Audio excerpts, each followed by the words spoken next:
Taste the Daily. வானில் பறந்து கொண்டிருக்கும் விமானங்களுக்கு வெடிகுண்டு மிரட்டல்கள் பற்றிய போன் கால்கள் வந்தால் அந்த குற்ற செயலில் ஈடுபட்டவர்களுக்கு 1 கோடி ரூபாய் வரை அபராதம் விதிக்க இந்திய விமான போக்குவரத்து துறை அமைச்சகம் முடிவெடுத்துள்ளது. சென்னை மாநகர காவல்துறை கட்டுப்பாட்டு அறை அலுவலகத்திற்கு பேசிய மர்ம நபர் ஒருவர் சென்னை விமான நிலையத்தில் வெடிகுண்டு இருப்பதாக மிரட்டல் விடுத்தார். ஆனால் அது வெறும் வதந்தி என பின்னர் தெரிய வந்தது. இதையடுத்து விமான நிலையங்களுக்கு வெடிகுண்டு மிரட்டல்கள் பற்றிய அழைப்புகள் வந்தால் அந்த குற்ற செயலில் ஈடுபட்டவர்களுக்கு 1 கோடி ரூபாய் வரை அபராதம் விதிக்கப்படும் என மத்திய அரசு அறிவித்துள்ளது.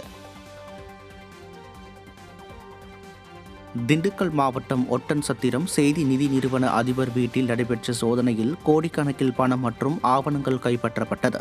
செந்தில்குமார் என்பவர் 10க்கும் மேற்பட்ட மாநிலங்களில் நிதி நிறுவனம் நடத்தி வருவதாக கூறப்படுகிறது.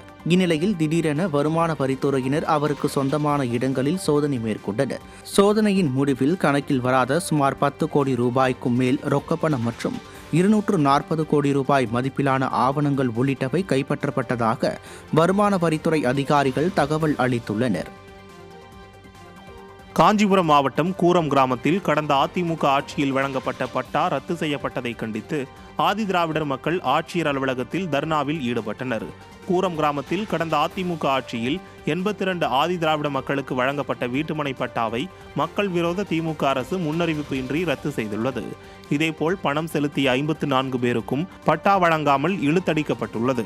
இது குறித்து பலமுறை மனு அளித்தும் நடவடிக்கை இல்லாததால் பாதிக்கப்பட்ட 136 பேரும் பட்டா வழங்க கோரி ஆட்சியர் அலுவலகத்தில் தர்ணாவில் ஈடுபட்டதால் பரபரப்பு ஏற்பட்டது. அதிமுக ஆட்சியில் வழங்கப்பட்ட எண்ணற்ற மக்கள் நலத்திட்டங்களை தீய சக்தி திமுக அரசு நிறுத்தியுள்ளதால் மக்கள் கடும் இன்னலுக்கு ஆளாகி வருகின்றனர்.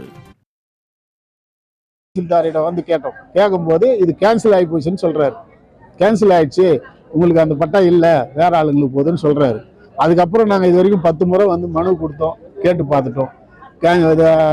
எது பண்ணாலும் அவங்க மனு வாங்குறாங்களா தவிர அதை பண்ணி கொடுக்கல. அதனால தான் இன்னைக்கு போராட்டம் பண்றோம். நாங்கள் ஈரோடு மாவட்டம் கோபிச்செட்டிப்பாளையம் பகுதியில் செயல்பட்டு வரும் அரசு மதுபான கடையில் மது வாங்க வந்த நபரை விற்பனையாளர் நூதன முறையில் ஏமாற்றி மோசடியில் ஈடுபட்ட வீடியோ வெளியாகி அதிர்ச்சியை ஏற்படுத்தியுள்ளது. கோபிச்செட்டிப்பாளையம் பகுதியில் செயல்பட்டு வரும் அரசு மதுபான கடையில் டிஜிட்டல் பரிவர்த்தனை மூலம் பணம் செலுத்தி மது வாங்க வந்த வாடிக்கையாளரிடம் மது பாட்டிலில் அச்சடிக்கப்பட்ட விலையை டிஜிட்டலாக்கவும் அந்த பாட்டிலுக்கு வழக்கமாக அதிகம் வசூலிக்கும் 5 ரூபாயினை தனியாக பணமாகவும் கொடுத்துவிடும் விற்பனையாளர் பேசும் வீடியோ வெளியாகி உள்ளது. மக்கள் விரோத ஸ்டாலின் அரசின் 10 ரூபாய் அமைச்சர் சிறைக்கு சென்று வந்த பின்னும் கொள்ளையடிப்பு மட்டும் இன்னும் நிறுத்தவில்லையே என மதுப்பிரியர்கள் வேதனை தெரிவிக்கின்றனர். ஏங்கண்ணா அது 145 ரூபா ஸ்கேனே பண்ணிடலாம்ல, பண்ணக்கூடாதா? இல்லைங்கண்ணா தெரியாம கேட்குறேன். 10 ரூபா வாங்குறாங்க, 5 ரூபா தான் வாங்குறேன். சரி ரைட்டுங்க. சூழ்நிலை என்னங்க?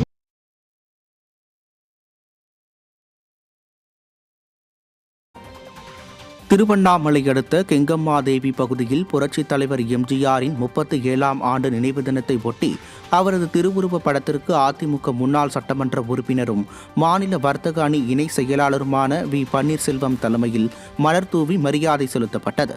அதைத் தொடர்ந்து 2000 பொதுமக்களுக்கு அன்னதானம் வழங்கப்பட்டது. இதில் கழக நிர்வாகிகள், தொண்டர்கள் பலர் கலந்து கொண்டனர்.